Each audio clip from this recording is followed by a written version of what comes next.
In the midst of bad, choose to do good. And in the midst of hate, choose to show love, because that's how we will change the world. Let me tell you how I've seen evidence of life's hardship and tragedy and pain create movements of compassion.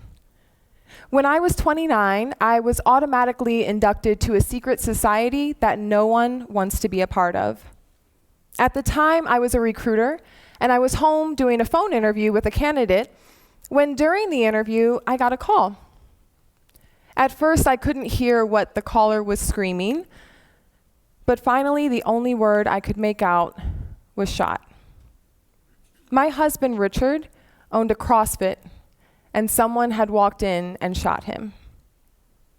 In that very moment, everything in my life changed forever. Immediately, my body started convulsing. I've never experienced something like that before. And as I picked up my 2-year-old son to walk him over to the neighbors, I was bouncing him because I didn't want him to feel what was happening to my body. I went 100 and something down the highway, and it wasn't until the light before our gym that I thought to myself, wait, why am I not on my way to the hospital? Let me tell you something. Nothing can prepare you for the days or the months or the years ahead. It's tough. And I remember one time, maybe 3 months after he died, laying crippled on the floor, experiencing a pain attack, not a panic attack. I felt excruciating pain throughout my entire body, inside and out, and there was nothing I could do to make it stop. My head was pounding. I felt this sharp pain through my brain and my eyes. My throat and my jaw were tight. Have you ever cried so much that your neck hurts? My stomach felt like it had bricks in it. My legs ached, even my ankles and the soles of my feet hurt like I was Forrest Gump and just ran across the country. I was sweating and crying at the same time. I know my face didn't know the difference between perspiration and tears. And I know I'm not the only one who has felt this kind of deep pain, because our struggles may be packaged differently, but the pain is the same. Think about it. What if you find out you have cancer? Or what if a loved one has it? What if the doctor tells you that you can't have kids? Or maybe you've just experienced your 4th or 5th or 6th miscarriage. Or what if your spouse tells you that they're leaving you, that they want a divorce? Now listen, I'm not comparing any of these losses to one another, but my point is, life can be cruel, right? And these experiences, they can leave us feeling numb and angry and hopeless. And it's okay to be sad. It's okay to be angry.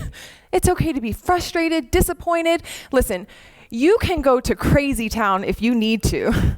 Just don't build your house there. Don't get stuck in misery, because it's our individual experiences that shape the world around us.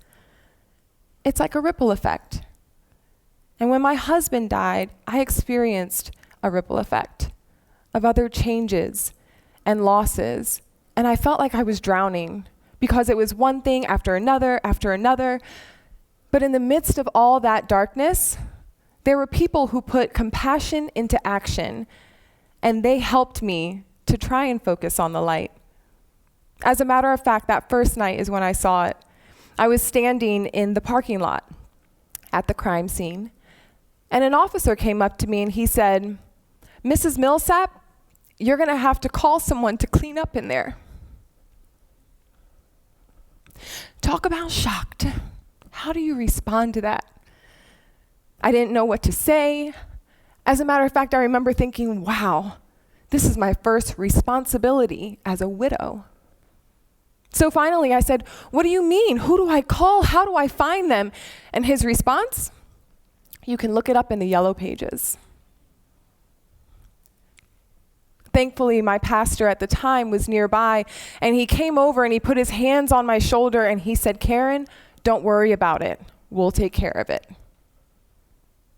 I even had a friend, Jamie, who would come over every single day. She would come over and just sit on the patio or lay on the ground, because I was on the ground a lot. But you know what? She was there. She didn't have to do much. She never had to say anything. But her presence was everything, because the smallest gesture can make an enormous impact on someone's life. And it was moments of impact like these that made me want to help others the way that others helped me. It made me want to show love to others the way that others showed love to me. And that's when I decided I'm going to take my pain and I'm going to turn it into purpose and I'm going to pay it forward. And now my passion goes hand in hand with my life's work.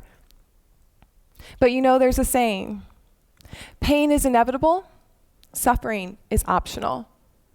And that's true. Because no, we can't avoid all pain, but we can choose how it impacts our lives. We can either be destroyed by a tragedy or we can let it drive us. We can either become bitter or we can become better. And it's this choice in that moment where you have to ask yourself, who do I want to be after going through this? Because that's where vision gives pain a purpose. And on a larger scale, I really believe that it's our social responsibility to share our pain and our experiences. Your suffering isn't just for you. It's meant to serve others. It's meant to be a source of hope or an act of compassion or strength to them in their time of need. And on a larger scale, that's exactly what happened here in Orlando. When our city was hit with the deadliest shooting in our country's history, instead of rioting in the streets or reacting to hate with hate, we chose to respond out of compassion, and our community was strengthened through acts of unity and love. You know, Paris is another great example. In 2015, they were attacked in 7 different locations around the city. And instead of, again, being upset, they decided that they were going to set the tone for peace and unity, and the world responded in solidarity. And even more recently, the attacks in Manchester. Instead of letting fear and anger divide a beautifully diverse city, they let peace and love triumph over terror and hate. So whether it's a personal hardship or an act of hate, the way we respond, our choices can change the trajectory of our stories. Let me tell you one more quick story about a professional athlete, Amy Purdy. Amy went into the hospital thinking that she had a bad case of the flu. But in less than 24 hours, she was on life support, in a coma, with less than 2% chance of living. 2%.